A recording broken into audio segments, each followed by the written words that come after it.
आज पवित्र महाविषुव संक्रांति नूतन वर्षर शुभारंभ। नवरंगपुर जिला चंदाहांडी ब्लॉक गंभारीगुड़ा पंचायत मोतीगांठ में बजरंग दल तरफ पणा संक्रांति अवसर में पणा बंटन कार्यक्रम कराई।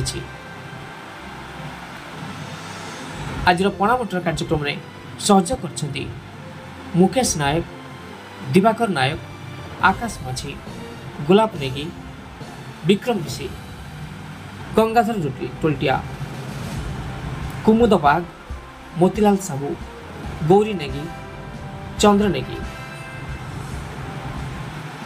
प्रतिवर्ष परी ए वर्ष महाविषुव संक्रांति पणा बंटन कार्यक्रम करी समस्त पथश्रेणी को पणा बंटन कर तेज प्रताप महाजगवंदन विद्यावान गुणी अति चातुर राम कार्य करिबे को आतुर प्रभु चरित्र सुनिबे को रसिया राम लखन सीता मन बचिया